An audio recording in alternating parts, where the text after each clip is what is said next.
दिल क्या करे जब किसी को किसी से प्यार हो जाए। जी हाँ दोस्तों, दिल क्या करे जब किसी को किसी से प्यार हो जाए। तो मैं आज आपको दिल के बारे में ही बातचीत करने वाला हूँ, दिल की सारी दास्तान बताने वाला हूँ। तो मैं हूँ रॉकी रजक, आपका एजुकेशनल ट्रेनर जो देता है आपको एजुकेशनल ट्रीटमेंट। तो आज मैं आपको दिल के बारे में एक एक चीज डिटेल में बताऊंगा, कहाँ से बना, किस तरीके से बना, कितने तरह का होता है, ये किस तरीके से काम करता है। सो आप चाहे किसी भी क्लास के हो, लेकिन आपके लिए जानना बहुत जरूरी है कि हमारा जो हार्ट है, हमारा जो दिल है, वो किस तरीके से काम करता है, किस तरीके से फंक्शन परफॉर्म करता है। सो देखिए, दिल जो है ना एक कमरे की तरह होता है। दिल एक कमरे की तरह, कमरे क्या आप कहोगे कि घर की तरह होता है। दिल एक घर की तरह होता है जिसके अंदर अलग अलग कमरे बने होते हैं। दिल जो है एक घर की तरह है जिसके अंदर अलग अलग कमरे बने हुए हैं। किसी के दिल में 2 कमरे, किसी के दिल में 3 कमरे, लेकिन ज्यादा से ज्यादा 4 कमरे। 4 कमरे से फालतू किसी के भी दिल में नहीं होता है, चाहे आप हो, चाहे मैं हूं, या चाहे दुनिया का कोई भी प्राणी हो, कोई भी जीव जंतु हो। मैक्सिमम जो है 4 कमरे अपने दिल में बना सकते हो। तो दुनिया जो कहती है ना हमारा दिल तो बहुत बड़ा है, अरे कुछ नहीं है भाई, आपका दिल इतना है, आपकी मुट्ठी के बराबर है। 300 ग्राम का आपका दिल है, इतना बड़ा नहीं है। उसके अंदर 4 कमरे हैं। लेकिन बच्चों, दिल को क्यों बोला जाता है दिल हमारा बहुत बड़ा है? दिल छोटा जरूर है साइज में, लेकिन उसका काम बहुत बड़ा है। आपको पता होना चाहिए हमारा दिल जो है 1 मिनट में 5 लीटर जो है ब्लड को पंप करता है। 1 मिनट में 5 लीटर लगभग ब्लड को पंप करता है। तो सोचो वो 300 ग्राम का दिल 5 लीटर ब्लड कैसे पंप करता है। तो वो सारी बातचीत जानेंगे। तो सबसे पहले 2 कमरे वाले दिल को बात करेंगे, 2 चैम्बर्ड वाले हार्ट की। सो आपके जो पाइसिस होते हैं ना, मछलियां वगैरह जो पानी में रहते हैं ना, उनके पास जो हार्ट होता है 2 चैम्बर्ड हार्ट होता है। उनके पास 2 चैम्बर्ड हार्ट होता है। कुछ इस तरीके से हार्ट होता है आपका, कुछ इस तरीके से हार्ट होता है। और इसके अंदर ये ऊपर नीचे, ऊपर का पोर्शन अलग होता है, नीचे का पोर्शन ये इस तरीके से डिवाइडेड होता है। अपर पोर्शन को बोलते हैं एट्रियम, अपर पोर्शन को बोला जाता है एट्रियम, और नीचे वाले पोर्शन को बोला जाता है वेंट्रिकल। Atrium and ventricle.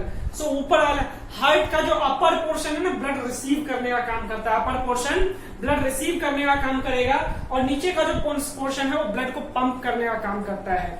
तो हार्ट का फंक्शन ही यही है, ब्लड को पंप करना। तो हार्ट जो है ब्लड रिसीव कहाँ करेगा?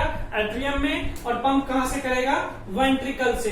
इसलिए बच्चों पंपिंग कहाँ से हो रही है? वेंट्रिकल से। इसलिए वेंट्रिकल जो है ना मोटी होती है, वेंट्रिकल की जो वॉल होती है ना थिक होती है। एट्रियम की वॉल जनरली थिन होती है, क्योंकि उसको तो ब्लड रिसीव करना है, इतना ज्यादा प्रेशर उसके ऊपर नहीं पड़ेगा। लेकिन इसके ऊपर प्रेशर बहुत ज्यादा पड़ता है, इसलिए इसकी वॉल बहुत ज्यादा थिक है। तो ये होता है 2 चैम्बर्ड हार्ट। ये आपको मछली के अंदर देखने को मिलेगा। सो मछली का दिल देखेंगे, उसमें 2 कमरे होते हैं। लेकिन अगर हम बात करें रेप्टाइल्स के या फिर एम्फीबियंस के, रेप्टाइल्स और एम्फीबियंस, तो उनके पास 3 चैम्बर्ड हार्ट होते हैं। 3 चैम्बर्ड कैसे? कि भाई मान लो ये मेरा दिल है, ये मेरे पास दिल है, दिल तो है दिल का इजहार अब क्या करे। सो देखो इसमें होता है हमारे पास, इसमें क्या हो जाता है भाई, कुछ इस तरीके से होता है। एट्रियम 2 होते हैं, वेंट्रिकल एक ही होता है। ये लेफ्ट एट्रियम और ये राइट एट्रियम, बट वेंट्रिकल एक ही होगा।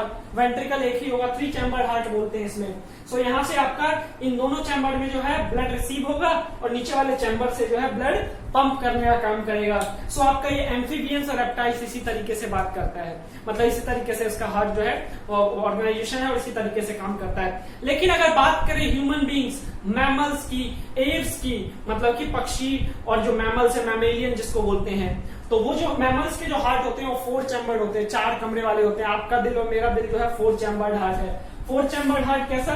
कि भाई मेरे पास जो है 4 कमरे हैं, मेरे दिल में 4 कमरे हैं। एक होगा, अब इस तरीके से होता है 4 कमरे, इस तरीके से 4 कमरों में से बच्चों हम इसमें बोलते हैं भाई ये जो बीच का जो है ना, बीच की वॉल ने लेफ्ट पोर्शन में और राइट पोर्शन में डिवाइड करता है। अब देखो लेफ्ट पोर्शन, अगर मैं यहाँ पे हूँ, तो मेरा जो ये लेफ्ट वाला हैंड है किधर जा रहा है? इधर की तरफ। सो दैट्स व्हाई मैंने लिखा लेफ्ट पोर्शन, और इधर वाला जो है राइट की तरफ। सो दैट्स व्हाई ये जो मेरा राइट। इसी तरीके से उसको उठा के अपनी बॉडी पे प्लेस करो तो आपको आइडिया लग जाएगा। सो ये लेफ्ट पोर्शन और ये राइट पोर्शन, सो इसलिए बोलते हैं ये वाला जो है लेफ्ट चैम्बर होगा जो भी होगा, और इधर वाला राइट चैम्बर होगा। अब ये चैम्बर भी फर्दर डिवाइडेड होता है। आपका डिवाइडेड किससे होता है? यहाँ वाल्व लगे हुए होते हैं। ये जो बीच में जो मसल्स है ना, इसको बोला जाता है कार्डियक सेप्टम। ये कार्डियक सेप्टम वॉल होती है जिससे कि ये दोनों के दोनों लेफ्ट पार्ट और राइट पार्ट जो है सेपरेटेड होता है। और इसके अलावा यहाँ पे वेल्व होती है। वेल्व आपका एक लेफ्ट पोर्शन में एक राइट पोर्शन में वेल्व होता है। जो लेफ्ट पोर्शन में वेल्व होता है उसको बोलते हैं बाइकस्पिड वेल्व, इसको बोलते हैं बाइकस्पिड वेल्व, और इसको बोलते हैं ट्राइकस्पिड वेल्व। ये वन वे वेल्व होता है भाई, ऊपर से नीचे ब्लड आ सकता है लेकिन नीचे से ऊपर नहीं जा सकता। आने का रास्ता है लेकिन जाने का नहीं है। सो अब देखो ये जो लेफ्ट वाला, अब आपको बताइए ये जो वेल्व है इसको ऊपर नीचे में डिवाइड करता है। ऊपर वाले पोर्शन को जैसे यहाँ पे बोल रहे थे ना एट्रियम, यहाँ पे भी ऊपर वाले पोर्शन को एट्रियम बोलेंगे, और नीचे वाले को बोलेंगे वेंट्रिकल, नीचे वाले को वेंट्रिकल बोलेंगे। इस वाले को राइट एट्रियम, इस वाले को लेफ्ट एट्रियम, और इस वाले को राइट वेंट्रिकल और इस वाले को लेफ्ट वेंट्रिकल। जिस तरीके से यहाँ वेंट्रिकल पंपिंग का काम कर रहा था, यहाँ पे भी पंपिंग का ही काम करेगा, ब्लड को पंप करने का काम करेगा। अब जो है पंपिंग, आप बोलोगे कि भाई ये जो पंपिंग है किस तरीके से काम करेगा, यहाँ तो दो एट्रियम है, दो वेंट्रिकल है।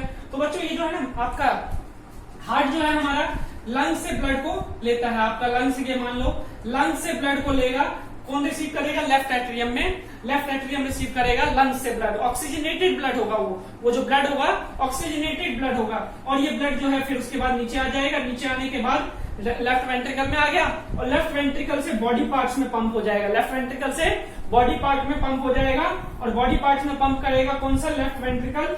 और बॉडी पार्ट्स में जाने के बाद बॉडी जो है वहां से ऑक्सीजन यूज कर लेगा, और ऑक्सीजन यूज करने के बाद उसके अंदर कार्बन डाइऑक्साइड मिक्स कर देगा।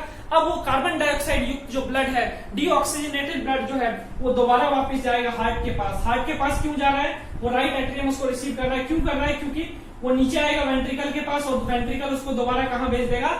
लंग्स के पास भेज देगा। तो ये फंक्शन जो है ना रेगुलर चलता रहता है। अब समझो इसका नाम क्या क्या होता है, डिटेल में और बताऊंगा। आपका जो है ये जो लंग्स जो ब्लड लेकर आया ना लेफ्ट एट्रियम में, इसको बोलते हैं पल्मोनरी वेन्स, इसको बोलते हैं पल्मोनरी वेन्स। लिखते जाना, इसको बोलेंगे पल्मोनरी वेन्स, और इसको बोलते हैं एरोटा, इसको बोलते हैं एरोटा। आप जो बोलते हैं ना एरोटा, ये एरोटा होता है आपका। ये जो आपका लेफ्ट वेंट्रिकल से बॉडी पार्ट्स में ब्लड पंप करेगा, और बॉडी से वापस हार्ट तक ले जाने का काम करता है, उसको बोलते हैं वेन्स। उसको बोलते हैं वेन्स, मेन वेन्स भी बोल सकते हो, वेना कैवा भी बोल सकते हो। सो वेन्स जो है ब्लड को कहां लेकर जाएगा?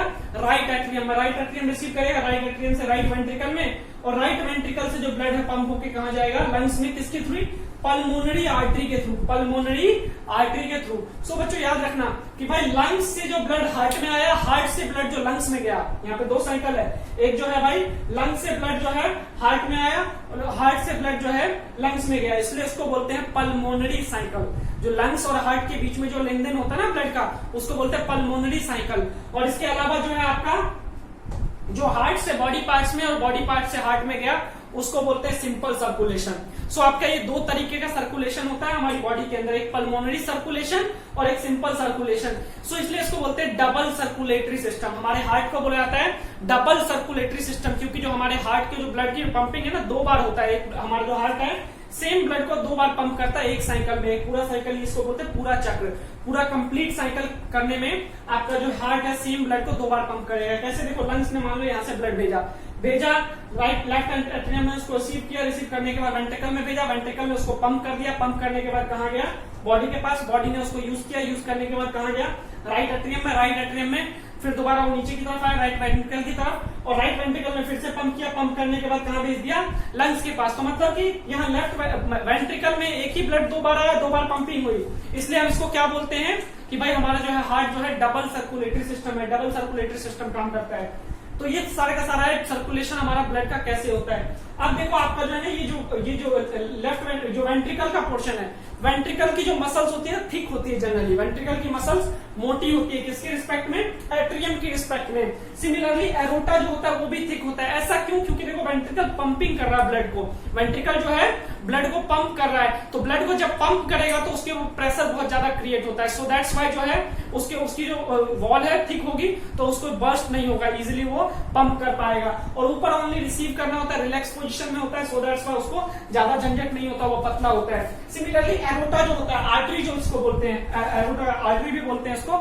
सो एरोटा जो है आपका वो क्या होता है? आपका थिक होता है, आपकी बॉडी के अंदर डीपली रूटेड होता है, बॉडी के अंदर सबसे नीचे की तरफ बोन मैरो में खास करके वो होता है। और इसके अलावा जो है ये जो है वेन जो है पतला होता है, ये इतना मोटा नहीं होता है, क्योंकि एरोटा के ऊपर प्रेशर बहुत ज्यादा होता है और वेन्स के ऊपर प्रेशर थोड़ा कम होता है, इसलिए जो है वो थोड़ी सी पतली होती है। सो ये पूरा का पूरा फंक्शन होता है। अब देखो हार्ट की पोजीशन की बात करें हमारी बॉडी में, हार्ट की पोजीशन जो है बॉडी में बिल्कुल सेंटर में नहीं, वो थोड़ा सा लेफ्ट की तरफ टिल्टेड होता है, इस पोजीशन पे, यहाँ पे जहां मेरा हाथ है इस पोजीशन पे हमारा हार्ट होता है। सो यहाँ पे हार्ट होता है, पूरी बॉडी में फंक्शन होता है आपका, इसी तरीके से पंपिंग चलता रहेगा। अब ये डायग्राम जो है, क्या कुछ बच्चों का क्वेश्चन होता है, क्या मैं ये डायग्राम बना सकता हूँ एग्जाम में? जी हाँ बच्चों, पूरा का पूरा बना सकते हो, इसमें कोई दिक्कत वाली बातचीत नहीं है। आपके टीचर मार्क्स भी नहीं काटेंगे, 101% मार्क्स मिलेगा। इवन जो टॉपर्स होते हैं वो भी यही डायग्राम बनाते हैं। जो साइंस के एग्जाम में ना आपकी कलाकारी नहीं देखी जाती है, आपको ये देखा जाता है आपको प्रैक्टिकली नॉलेज कितना है, आपकी चीजों को अंडरस्टैंड कितना आसानी से कर पा रहे हैं और उसको इंप्लीमेंट कितना कर पा रहे हैं। सो दैट्स व्हाई ये भी डायग्राम बना सकते हो। और जिसको इससे परहेज हो ना भाई, इससे भी सिंपल तरीके से पूरे हार्ट का डायग्राम बनाऊंगा अभी और प्रॉपर ढंग से उसमें भी समझाऊंगा। सो आप ये याद रखना, ये बोलते हैं बाइकस्पिड वाल्व और इसको बोलते हैं ट्राइकस्पिड वाल्व। और ये वन वे वाल्व है, ऊपर से नीचे आ सकता है ब्लड, नीचे से ऊपर नहीं जा सकता। जब रिलैक्स पोजीशन में होता है हार्ट तो ब्लड रिसीव करता है, और जब कॉन्ट्रैक्ट पोजीशन में होता है ब्लड तो हार्ट तो उसको पंप करता है। सो अब मैं डायग्राम बना रहा हूं पूरा प्रॉपर ढंग से, आप समझिएगा।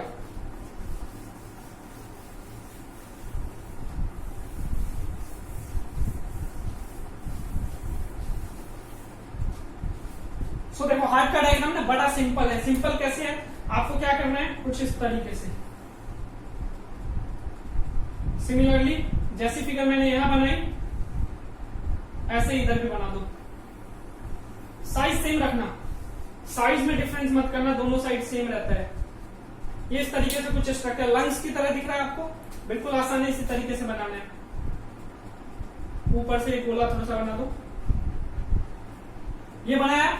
अब ये बनाने के बाद भाई इसको ना यहां से थोड़ा खोल दो, ऊपर निकाल दो पाइप इसको पूरा। अब इसके बाद देखो यहां से मसल्स लो इस तरीके से, समझ पा रहे, बना पा रहे आप लोग?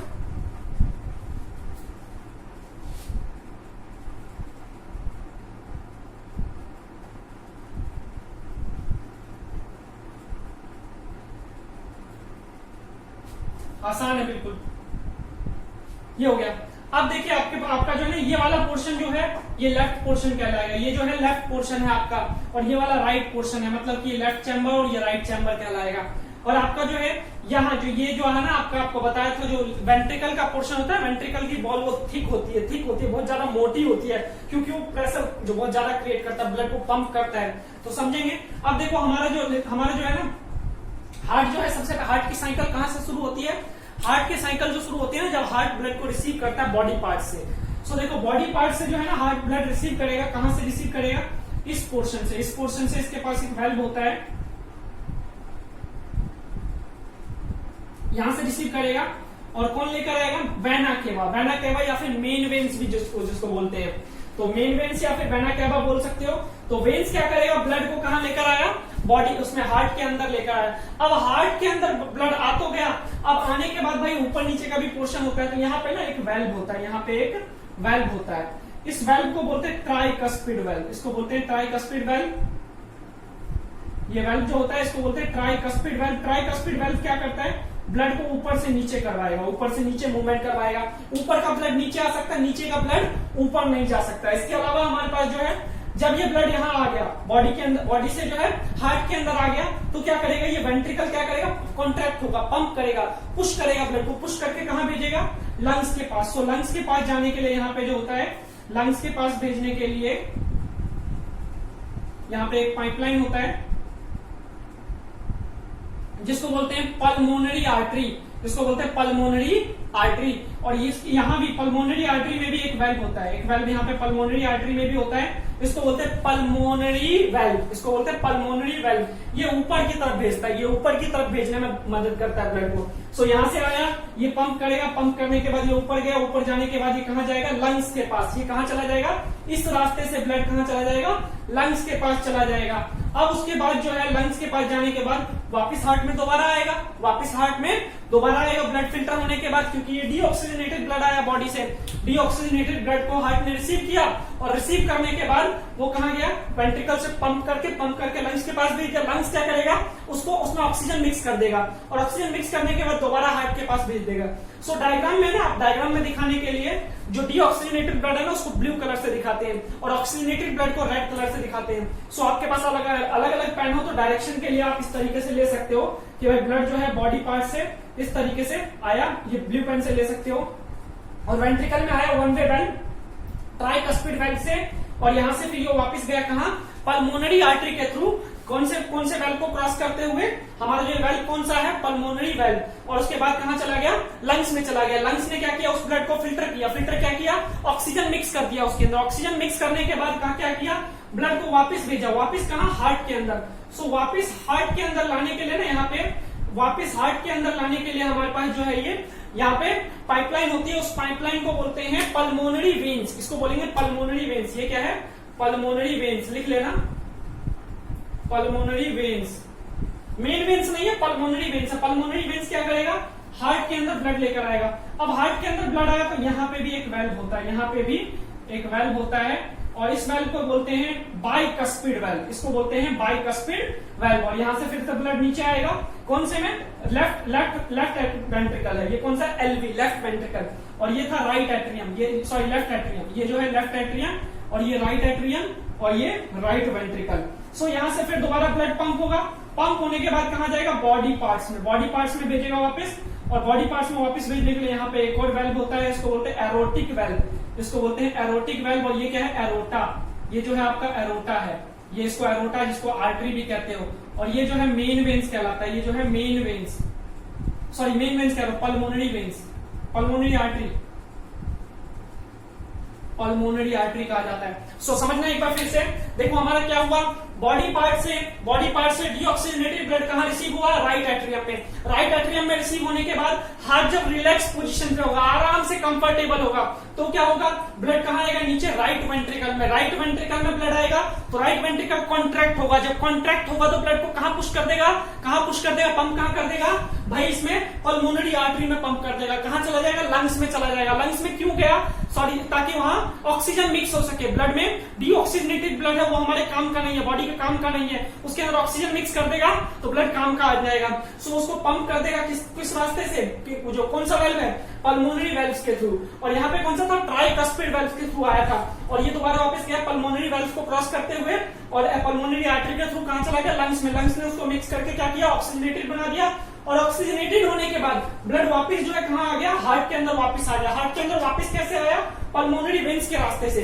पल्मोनरी वेन्स के रास्ते से आया तो बीच में आता है हमारे पास कौन सा, bicuspid valve. So bicuspid valve one way valve होता है, ऊपर से नीचे आएगा। जब रिलैक्स पोजीशन में होगा ये रिसीव करेगा, और जब ये कॉन्ट्रैक्ट पोजीशन में होगा तो ब्लड को पंप कर देगा। पंप करने के बाद कहां भेज देगा, पंप करने के बाद भेज देगा कहां, बॉडी पार्ट्स में। बॉडी पार्ट्स में ये कहां जा रहा है ब्लड, ये जा रहा है ब्लड बॉडी पार्ट्स में। कहां जा रहा है, बॉडी पार्ट्स में। ये कहां जा रहा है, लंग्स में जा रहा है ब्लड। ये जो है ब्लड लंग्स में जा रहा है और ये बॉडी पार्ट्स में जा रहा है। सो ये जो है यार, इसको बोलते हैं एरोटिक वेल्व। सो ये पूरा का पूरा साइकिल होता है हमारी बॉडी के अंदर पंपिंग का। इसमें 4 चैम्बर हार्ट होते हैं, इस तरीके से स्ट्रक्चर होता है, आप एग्जाम में बना सकते हो। अब देखो मसल जो है ना आपका, जो आपको बताया था वेल्व का, जो वेंट्रिकल का मसल्स मोटा होता है किसकी रिस्पेक्ट में, एट्रियम की रिस्पेक्ट में। सो देखो एट्रियम का मसल्स कितना थिन है और वेंट्रिकल में थिक है। और वेंट्रिकल में भी भाई लेफ्ट वेंट्रिकल बहुत ज्यादा मोटी होती है, लेफ्ट वेंट्रिकल बहुत ज्यादा थिक होता है। और जो राइट वेंट्रिकल है वो थोड़ा छोटा, थोड़ा थिन होता है। क्योंकि राइट वेंट्रिकल जो है ब्लड पंप करता है, इतना हाई प्रेशर से पंप नहीं करता, वो सिंपल सा छोटा सा प्रेशर लगाता है क्योंकि उसको बस लंग्स तक पहुंचाना है। लेकिन लेफ्ट वेंट्रिकल जो है, जो एरोटा के थ्रू ब्लड को पंप कर रहा है, वो हाई प्रेशर से पंप करता है ताकि पूरी बॉडी पार्ट्स में जा सके। पूरी बॉडी पार्ट्स में जाएगा तो हर एक सेल को ऑक्सीजन मिल पाएगा, जिससे वो रेस्पिरेशन कर पाएंगे। सो दैट्स व्हाई इसकी वॉल जो है ना बहुत थिक है। और ये जो वॉल है ना, इसमें 3 लेयर होता है, इस वॉल की 3 लेयर होता है। पहला लेयर जो होता है इसको बोलते हैं पेरिकार्डियम, इसको बोला जाता है पेरिकार्डियम। अगर लिखना चाहे आप लोग तो लिख लीजिए पेरिकार्डियम। और इस वाले को बोला जाता है एंडोकार्डियम, इसको बोला जाता है एंडोकार्डियम, इसको बोलेंगे एंडोकार्डियम। और इसके अलावा बीच का जो मसल्स है ना, बीच वाले मसल्स को बोला जाता है मायोकार्डियम, इसको बोला जाएगा मायोकार्डियम। सो ये तीन मसल्स होते हैं इसमें, कहा नीचे जो है आपका हार्ट के वॉल में। ये कार्डियक मसल से बना होता है, आपका हार्ट जो है कार्डियक मसल से बना होता है, जो कभी नहीं थकता। जब तक आप जिंदा है तब तक काम करेगा। इवन जिंदा क्या, मरने के बाद भी लगभग 1-2 घंटे में काम करता रहता है। तो आपने देखा और सुना होगा, जिसका हार्ट काम करना बंद कर देते हैं उसके हार्ट में ट्रांसप्लांट करवाते हैं, हार्ट ट्रांसप्लांट करवाते हैं। और हार्ट ट्रांसप्लांट करवाते हैं क्योंकि आपका हार्ट का मसल जो है वो लाइव रहता है, काफी लंबे समय तक अलाइव रहता है, सो दैट्स व्हाई। तो सबसे पहले जो हार्ट का ट्रांसप्लांट किया था वो कौन से doctor Christiaan Barnard, doctor Christiaan Barnard थे जिन्होंने सबसे पहले हार्ट का ट्रांसप्लांट किया था। और जो हार्ट के डॉक्टर होते हैं उनको बोलते हैं कार्डियोलॉजिस्ट। और हार्ट के टेस्टिंग के लिए ना 2 टेस्ट किया जाता है, एक बोलते हैं माइल टेस्ट और एक होता है हमारे पास ईसीजी, ट्रेड माइल टेस्ट बोला जाता है उसको। ट्रेड माइल टेस्ट और ईसीजी करवाकर आप अपनी हार्ट की फंक्शनिंग देख सकते हैं। सो चलिए इसके बारे में पहले जानते हैं, फिर उसके बारे में डिटेल में जानेंगे। अब देखो ये आपका क्या था, ये पेरिकार्डियम, मायोकार्डियम, एंडोकार्डियम, जो आपको लेफ्ट पोर्शन में उसमें वेंट्रिकल के मसल्स की वॉल है। और इसके अलावा लेफ्ट पोर्शन और राइट पोर्शन को कौन सेपरेट कर रहा है, बीच का ये मसल, बीच की ये वॉल, ये जो बीच की जो वॉल है ना, इस वॉल को बोला जाता है सेप्टम, कार्डियक सेप्टम बोलते हैं इसको।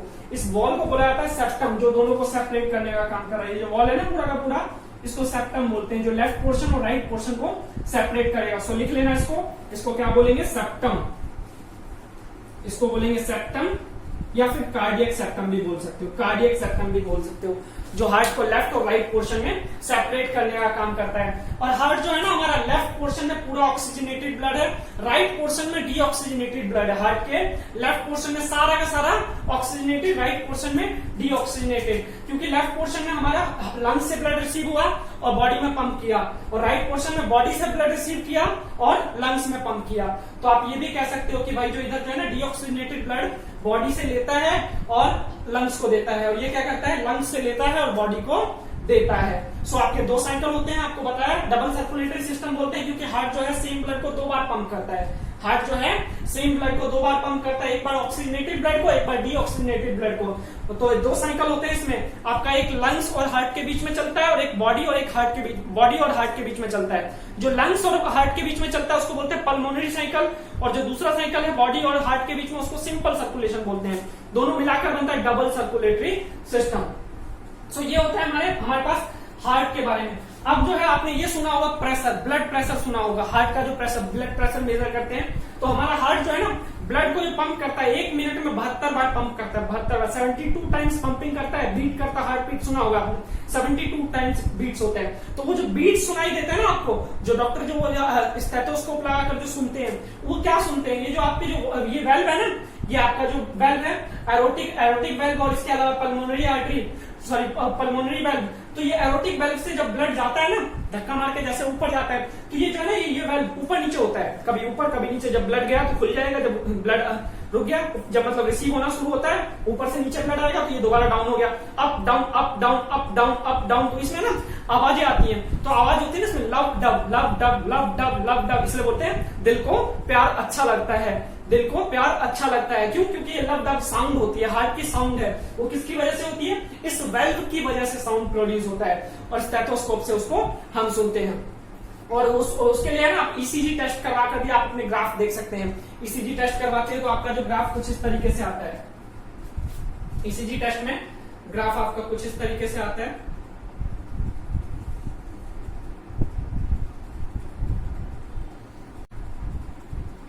ऐसे आता है, इसको बोलते हैं ना PQRST।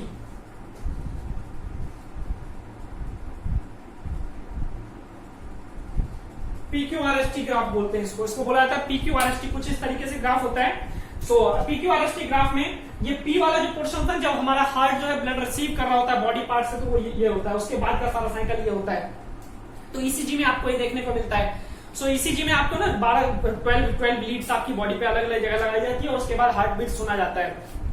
सो ईसीजी में इस तरीके का ग्राफ देता है जो डॉक्टर रीड करके बताते हैं। इसके अलावा ब्लड प्रेशर मेजर करने के लिए डिवाइस यूज करते हैं, उस डिवाइस का नाम होता है स्पाइगैमो मैनोमीटर। स्पाइगैमो मैं यहां लिख देता हूं, स्पाइगैमो मैनोमीटर,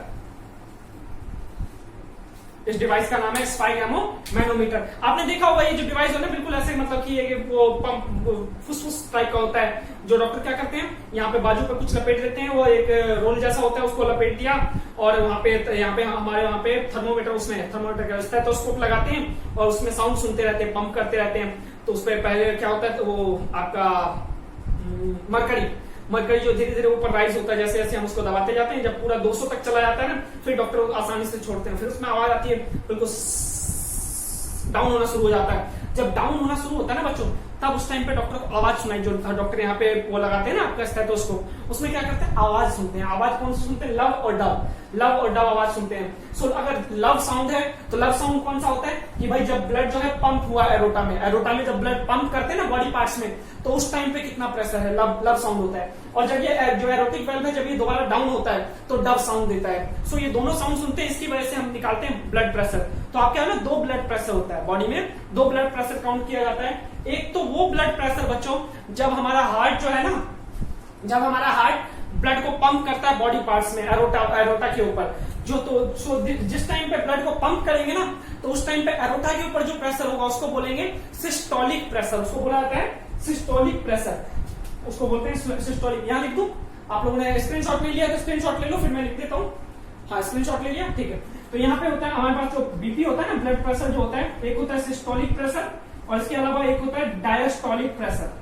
सो दो तरह के प्रेशर होते हैं, सिस्टोलिक और डायस्टोलिक। आपने देखा होगा इस तरीके से लिखा जाता है 120 अपॉन में 80 mmHg, 120 अपॉन में 80 mmHg। mmHg क्या है, प्रेशर की यूनिट होती है। mmHg बार, पास्कल, ये प्रेशर की यूनिट है। mmHg इसलिए बोल रहे हैं क्योंकि millimetre of mercury column, mercury का मरकरी Hg, मरकरी का सिंबल होता है ना मिलीमीटर ऑफ मरकरी कॉलम, तो स्पाइक एमोमैनोमीटर में मरकरी होता है भरा हुआ। सो दैट्स व्हाई इसमें मरकरी की कॉलम हम देखते हैं। सो ये सिस्टोलिक प्रेशर वो प्रेशर होता है जब हार्ट जो है ब्लड पंप करके आर्टरी के अंदर डालता है, उस टाइम पर जो प्रेशर होता है उसको बोलते हैं सिस्टोलिक प्रेशर। और डायस्टोलिक प्रेशर होता है जब हार्ट जो है ना ब्लड को रिसीव करता है, जब यहाँ से जो ब्लड को रिसीव कर रहा है ना, तो रिसीव करते समय उसका प्रेशर कितना है, उसको बोलते हैं डायस्टोलिक प्रेशर।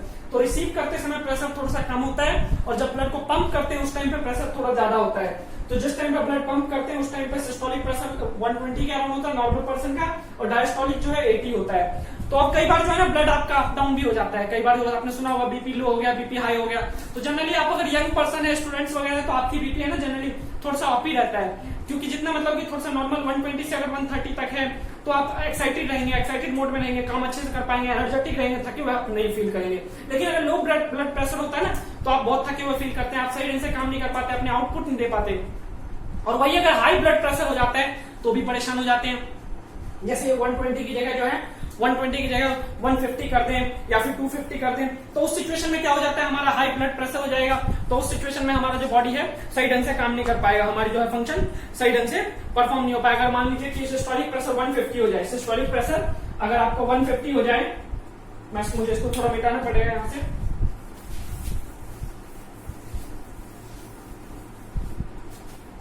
आपका जो सिस्टोलिक प्रेशर है अगर 150 हो जाए और डायस्टोलिक प्रेशर जो है लगभग आपका 100 हो जाए, 150 अपॉन में अगर 100 हो जाए या फिर 90 हो जाए, तो इसको बोलते हैं हाई ब्लड प्रेशर, इसको बोलते हैं हाई बीपी, हाई बीपी बोलते हैं। तो हाई बीपी जब होता है ना, इसको बोलते हैं हाइपर टेंशन। जब हाई ब्लड प्रेशर होता है इतना पहुंच जाए, इससे ऊपर पहुंच जाए, उसको बोलते हैं हाइपर टेंशन। सो हाई बीपी को कंट्रोल करने के लिए उस सिचुएशन में हम क्या करते हैं कि भाई चॉकलेट खाने के लिए बोला जाता है, मसाला वसाला कम खाने के लिए बोला जाता है, नमक तो थोड़ा सा कम कर लो तो हाई ब्लड प्रेशर रिड्यूस हो जाएगा। घरेलू नुस्खे हैं, इसके अलावा डॉक्टर प्रिस्क्राइब मेडिसिन भी देते हैं। इसके अलावा लो ब्लड प्रेशर कब होता है, लो ब्लड प्रेशर बोलते हैं अगर आपका जो है सिस्टोलिक प्रेशर 100 से कम हो जाए और सिस्टोलिक प्रेशर अगर 100 से कम हो जाए और जो आपका डायस्टोलिक प्रेशर है वो 60 से कम हो जाए, तो इसको बोलते हैं लो ब्लड प्रेशर, इसको बोलते हैं लो ब्लड प्रेशर, लो बीपी। और इसको बोलते हैं हाइपोटेंशन, इसको बोलेंगे हाइपोटेंशन। एक होता है हाइपर टेंशन और एक होता है हाइपोटेंशन। सो ये दो ब्लड प्रेशर होता है जो हम मेजर करते हैं, सिस्टोलिक और डायस्टोलिक। तो ये पूरा का पूरा फंक्शन जो है हमारा हार्ट का था। ये सारी बातचीत जो है मैंने आपको बताने की कोशिश की। तो और भी अगर कुछ मिसिंग, अगर आप कुछ चीजें चाहते हैं तो मुझे कमेंट में बताइए, और नेक्स्ट टॉपिक किस पे जाएंगे वो भी बताइएगा, ताकि जो है आपको अपकमिंग वीडियोस उसी स्पेसिफिक टॉपिक पे दे सकूं। तो ठीक है फिर आज के लिए इतना ही रखते हैं, बाकी की बातचीत अगली सभा में करेंगे। तब तक के लिए दुआओं में याद रखना। Goodbye, take care.